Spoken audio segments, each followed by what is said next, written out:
আপনি যদি এখন ব্যবসা বাণিজ্যে সময় কাটান, মুসলিম জাহানের যত জনতা আছে এদের খোঁজ খবর নিবে কে? অতএব আপনি কাপড়ের ব্যবসা ছেড়ে দেন। আবু বকর ডাক দিয়া বলেন, রে ওমর, আমি কাপড়ের ব্যবসা করি, আমার সন্তানের মুখে খাবার তুলে দেই। আমি কাপড়ের ব্যবসা করি, আমার স্ত্রীর মুখে খাবার তুলে দেয়। ওমর, আমি যদি কাপড়ের ব্যবসা ছেড়ে দেই, আমার সন্তানকে আমি কি খাওয়াবো, আমার স্ত্রীকে আমি কি খাওয়াবো, আমার বড় টেনশন। ওমর রাদিয়াল্লাহু তাআলা আনহু বলেন, খলিফাতুল মুসলিমিন, বাইতুল মালের জিম্মাদার আবু দারদা, আপনাকে আমি তার কাছে নিয়ে যাই। ওখানে নিয়ে যাওয়ার পরে আপনাকে একটা মাসিক বেতনের সিস্টেম করে দেব। আবু বকর বললেন, ভাই ওমর, চলো। যদি মুসলিম জাহানের খেলাফতের দায়িত্ব যেহেতু গ্রহণ করেছি, অতএব ব্যবসা করলে মুসলিম জাহানের হক আদায় হবে না, আমাকে কিছু বেতনের ব্যবস্থা করে দাও। ওমর রাদিয়াল্লাহু তাআলা আনহু বাইতুল মালের জিম্মাদার আবু দারদাকে গিয়ে বলেন, ও ভাই আবু দারদা, আবু বকরের কাপড়ের ব্যবসা বন্ধ হয়ে গেছে। কাপড়ের ব্যবসায় সময় দিলে মানুষের সাথে সময় দিতে পারবে না, অতএব আপনি বাইতুল মাল থেকে একটা বেতনের ব্যবস্থা করে দেন। তখন আবু দারদা রাদিয়াল্লাহু তাআলা আনহু মুসলিম জাহানের খলিফা আবু বকর তার জন্য একজন মুহাজির সাহাবীর সমতুল্য বেতন নির্ধারণ করে দিলেন। এই বেতনটা নির্ধারণ করে দেওয়ার পর আবু বকর রাদিয়াল্লাহু তাআলা আনহু প্রতি মাসে বেতন দিয়ে সংসার চালায়। এর নবীর উম্মতের দল ও খানপুর এলাকার মুসলমান ও যুবক, একদিন আবু বকর রাদিয়াল্লাহু তাআলা আনহুর বিবি ডাক দিয়ে বলেন, মায়ার স্বামী, কতদিন হয়েছে মিষ্টি কোনো জিনিস খেতে পারি নাই। ও স্বামী আমার, আমার মনের বড় আবদার। ও স্বামী আমার, অনেক দিন হয়ে গেল মিষ্টি কিছু জিনিস খেতে মন চায়। ও স্বামী, যদি একটু সম্ভব হয় আমাকে মিষ্টির ব্যবস্থা করে দেন। আবু বকর রাদিয়াল্লাহু তাআলা আনহু এত গরীব, ডাক দিয়া কয়, রে বিবি, আমি এমন গরিব, মিষ্টি জিনিস কিনে দেওয়ার মতো ক্ষমতা আমার নেই, আমার টাকা নাই, আমি বড় গরিব। প্রতি মাসে আমাকে সামান্য কিছু বেতন দেয়, এগুলো দিয়ে সংসার চালাইতে হিমশিম খেয়ে যায়। এবার বিবি ডাক দিয়ে বলেন, ও স্বামী আমার, প্রতি মাসে যেই বেতনটা আমাদেরকে দেওয়া হয়, এই বেতন থেকে দৈনিক আমি কিছু কিছু বাঁচাইয়া মাসের শেষে হয়তো বা মিষ্টি কেনার মতো কিছু টাকা হয়ে যাবে। আবু বকর বললেন, বিবি রে, ঠিক আছে, তুমি কিছু টাকা জমাইয়া মিষ্টি কেনার মতো টাকা জমাও। মাসের শেষে দেখা গেল খরচ থেকে কিছু পরিমাণ বাঁচাইয়া মিষ্টি কেনার মতো সামর্থ্য হয়ে গেল।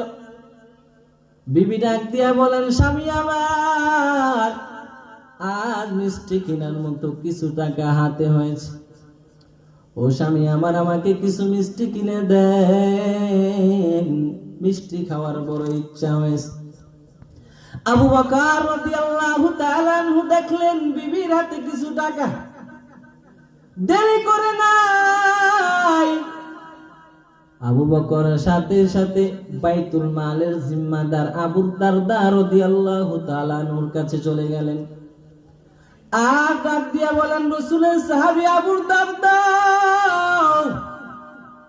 বাইতুল মাল থেকে কি পরিমাণ বেতন দাও?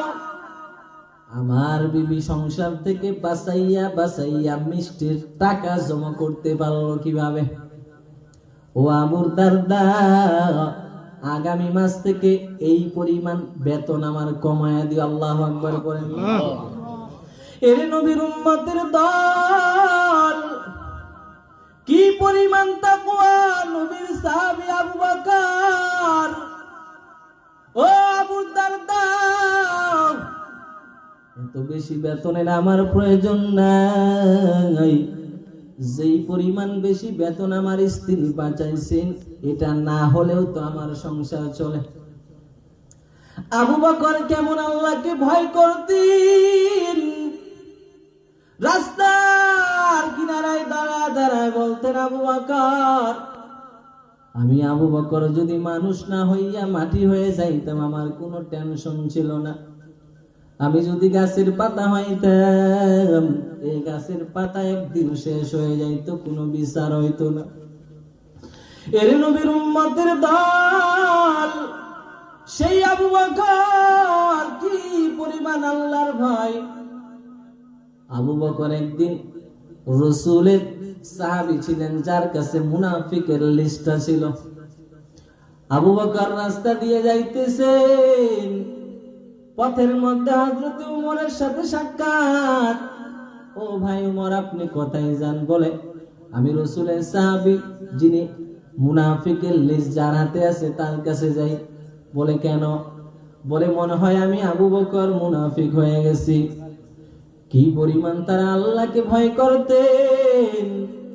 এরে খানপুর এলাকার মুসলমান, ওই আবু বকর রাদিয়াল্লাহু তাআলা আনহুর মতো আমাদের ভয় করতে হবে।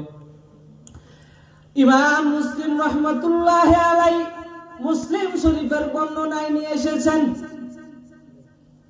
আল্লাহর নবীর সামনে দিয়ে একটি জানাজার নামাজ রওনা হয়ে গেছে। একটি মানুষ মারা গেছেন। ওই মানুষটা মারা যাওয়ার পর ওই মানুষটাকে মাটি দেওয়ার জন্য মানুষগুলো নিয়ে যাচ্ছেন। এলাকার মানুষগুলো বলতেছেন, এই মানুষটা খুবই ভালো,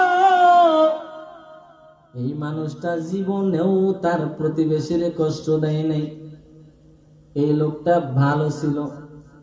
নবীজি বললেন, অবধারিত হয়েছে, অবধারিত হয়েছে, অবধারিত হয়েছে। কয়বার বললেন? আবার আরেকটি লোকের জানাজা নিয়ে যাওয়া হচ্ছে। এলাকার মানুষজন বলে, এই লোকটা বড় খারাপ, এই লোকটার দ্বারা এলাকার মানুষ কষ্ট পাইতো, এই লোকটার দ্বারা এলাকার মানুষ অশান্তিতে থাকতো। নবী আলাইহিস সালাম বললেন, অবধারিত হয়েছে, অবধারিত হয়েছে, অবধারিত হয়েছে। ওমর রাদিয়াল্লাহু তাআলা আনহু বলেন, ও মায়ের নবী, দুইটা জানাজা গেল। একটা জানাজার ব্যাপারে এলাকার মানুষ প্রশংসা করলো যে লোকটা ভালো ছিল, আর একটা জানাজা গেল, ওই লোকটার ব্যাপারে এলাকার মানুষ খারাপ প্রশংসা করলো। ও নবী, আমার মা বাবা আপনার উপরে কুরবান। ও নবী, জানতে চাই কারণটা কি? নবী আলাইহিস সালাম বললেন, ক্বালা রাসূলুল্লাহ সাল্লাল্লাহু আলাইহি ওয়া আলিহি ওয়াসাল্লাম, মান আসনাইতুম আলাইহি খায়রান ওয়াজাবাত লাহুল জান্নাহ।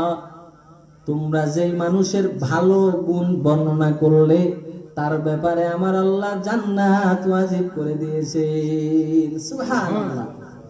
কেন? আনতুম শুহাদাউল্লাহি ফিল আরদ, কারণ দুনিয়াতে তোমরাই আল্লাহ তাআলার সাক্ষী। সুবহানাল্লাহ।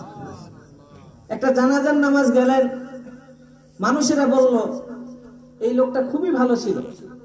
নবী বললেন, অবধারিত হয়েছে, মানে তার জন্য জান্নাত অবধারিত হয়েছে। আরেকটি জানাজা গেল, এলাকার মানুষ বলছেন, লোকটা খুবই খারাপ ছিল। রাসূলুল্লাহ বললেন, অবধারিত হয়েছে।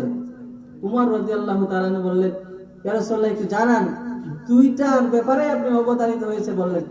বললেন, যে লোকটার ব্যাপারে মানুষ খারাপ বলছে তার জন্য জাহান্নাম অবধারিত হয়েছে, কারণ দুনিয়াতে তোমরাই তাদের সাক্ষী। সবাই উঠাউঠি করতেছেন, কি বয়ান শেষ করে দেব?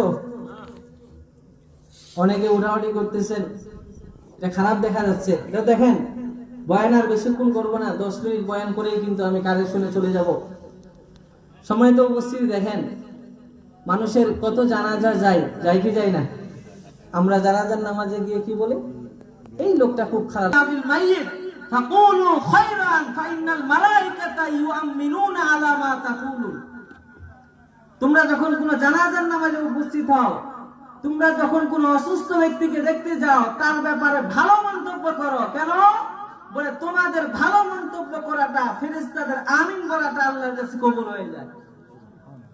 এজন্য কোন মানুষের ব্যাপারে দুনিয়াতে তার সাথে ঝামেলা থাকতে পারে, মরে গেছে এখন সমান, মরে গেছে তার সাথে আমার আর কোনো কি নাই, আর কোনো আমিল্যতা নাই, তার সাথে আমার কোনো শত্রুতা নাই, সবকিছু ভুলে যেতে হবে, সব মাটি হয়ে যাবে। এজন্য আমাদের এই অভ্যাসটা খুবই বাজে অভ্যাস। কোন জানাজার নামাজে উপস্থিত হলে দোয়া কালাম পড়ার তো কোনো নামেই নাই। এই লোকটা খুব খারাপ ছিল, মরছে ভালো হয়েছে বলি কি বলি না আমরা? নবীজির হাদিসে এটা কি আসে? নিষেধ আছে। ভাইরা আমার, এজন্য কথা লম্বাও বেশি করব না, 8 মিনিট আলোচনা করব, এরপরে আমি কালেকশনে যাব, এরপরে দোয়া হয়ে যাবে। বেশি লম্বা আলোচনা করব না ইনশাআল্লাহ। সম্মানিত উপস্থিতি,